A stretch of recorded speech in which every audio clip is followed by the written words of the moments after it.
Manon Moret, bonjour, vous êtes la présidente de l'UNEF, de l'antenne lyonnaise du syndicat étudiant. On vous a invité aujourd'hui car selon un rapport de votre syndicat, le coût de la vie étudiante a augmenté de 6,47% en 2023, notamment en raison de la hausse des dépenses alimentaires et énergétiques. On le détaillera dans cette interview. C'est quasiment 600 € de plus que l'an dernier. Ça fait environ 50 € chaque mois en plus à sortir pour un étudiant. Manon, c'est une hausse inédite cette année? Oui, effectivement, c'est très inédit. En 19 ans d'enquête, c'est la première fois qu'on attend ces chiffres-là, en fait.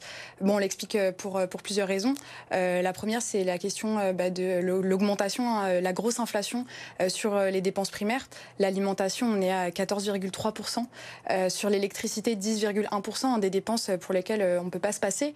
Et ça, cette inflation, elle a durement touché les étudiants et elle va encore faire augmenter justement le coût de la vie étudiante aujourd'hui en 2023. Tous les ans, ça augmente encore un peu plus avec une augmentation exceptionnelle. Donc cette année, vous l'avez dit, évidemment, le constat, la conséquence, c'est que ça précarise encore un peu plus les étudiants qui n'ont pas des parents aisés. Effectivement, en fait, aujourd'hui, on se retrouve avec un grand nombre d'étudiants qui sont soumis à la précarité étudiante, qui restent dépendants de la solidarité familiale, mais aussi du salarié étudiant. C'est un étudiant sur deux, aujourd'hui, qui se salarie pour pouvoir subvenir à ses besoins. Des étudiants, justement, du coup, qui sont plus sensibles à l'échec à l'université. Un étudiant sur deux qui se salarie, c'est forcément plus d'étudiants qui peuvent échouer à l'université parce que le travail, ça prend trop de temps. Aujourd'hui, quand on fait des études, on devrait avoir en fait l'entièreté de notre temps qui doit être accordée justement aux études qu'on fait. Et puis c'est aussi une forme de temps, d'esprit, de liberté, de pouvoir se consacrer à ses études et ne pas avoir des préoccupations financières. Oui, effectivement. Aujourd'hui, on a énormément d'étudiants qui n'arrivent pas à joindre le deux bouts. On a un système de bourse qui est à bout de souffle, justement, qui est aussi basé sur la familiarisation. Donc ça reste un problème. Là, on a effectivement une réforme des bourses qui est annoncée. On a eu 500 millions d'euros qui ont été débloqués, je le rappelle, grâce à la mobilisation des jeunes pendant la réforme des retraites, contre la réforme des retraites, mais aussi contre la précarité étudiante. Donc on a eu ce pas-là du ministère de l'Enseignement supérieur. Après, c'est bien de le contextualiser, de décortiquer. 500 millions d'euros, ça fait seulement 37 € par échelon et par bourse par mois. Quand on regarde l'inflation sur les dépenses primaires, on se rend bien compte que c'est pas assez. Et puis surtout, c'est une somme, un budget qui arrive après des années d'inflation, des années de politique précarisante de la part du gouvernement et un refus de refonder de manière structurelle notre système de bourse aujourd'hui.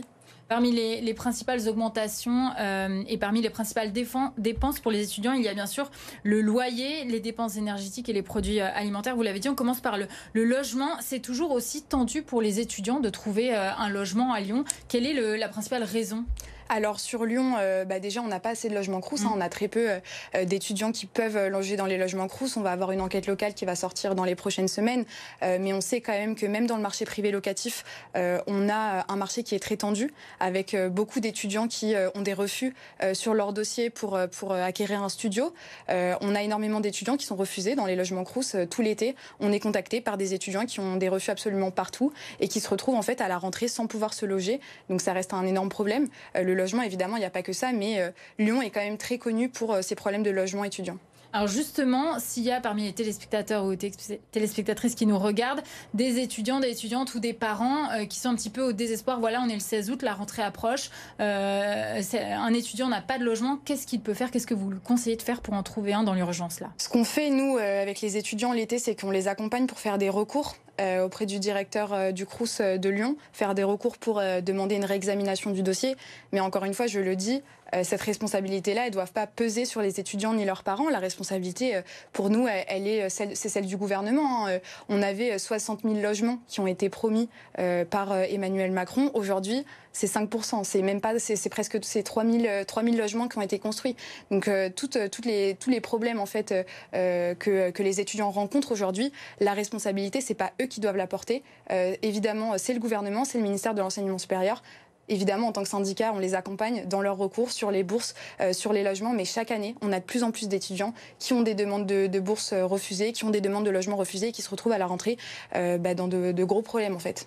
Et puis, pour ceux qui ont un appartement, qui ne sont pas au Crous, comme tous les autres Français, ils doivent subir la hausse des coûts énergétiques. Dans votre rapport, vous le dites, plus 10% pour l'électricité, 20% pour le gaz, 22% pour le gaz naturel.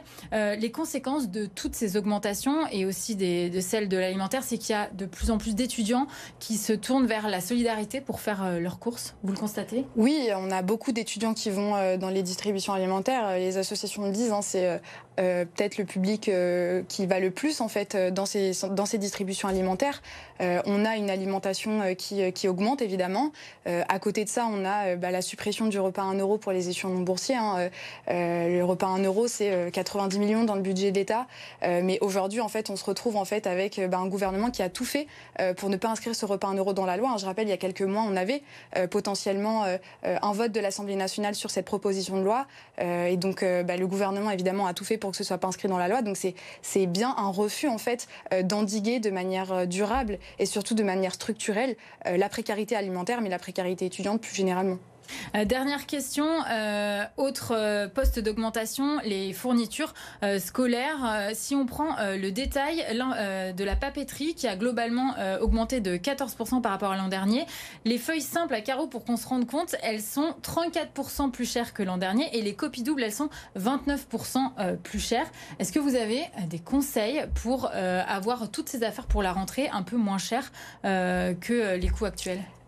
Écoutez, le problème aujourd'hui, c'est que les étudiants, ils sont plus touchés que le reste de la population sur justement l'inflation. Donc, sur les conseils, on n'a pas de conseils particuliers à donner, à part notamment prendre contact avec les syndicats. Il y a des aides qui existent. On a l'aide ponctuelle du Crous, on a l'aide annuelle aussi qui peut être saisie, où il y a des commissions qui se réunissent régulièrement pour donner en fait ces aides aux étudiants. Mais encore une fois, la solution, c'est de refonder totalement le système de bourse. Notamment à l'UNEF, il y a l'allocation d'autonomie. On demande la création d'une 6e branche de la sécurité sociale, donc avec un vrai statut social d'étudiant, où on aurait une allocation qui permet à l'ensemble des jeunes en formation et en insertion de pouvoir avoir une allocation à minima au-dessus du seuil de pauvreté. Et ça, ça permet justement de pouvoir couvrir les dépenses de la rentrée, les dépenses des frais d'inscription aussi, puisque cette année, la CVEC augmente aussi. Donc en fait, la solution qu'on donne, c'est qu'en fait, le gouvernement entende enfin les revendications de la jeunesse et entende enfin qu'il faut instaurer cette allocation d'autonomie qu'on revendique depuis plusieurs années. Eh bien, merci Manon Moret pour vos précisions. On a bien entendu votre message. Je rappelle que vous êtes la présidente de l'antenne lyonnaise de l'UNEF, le syndicat étudiant.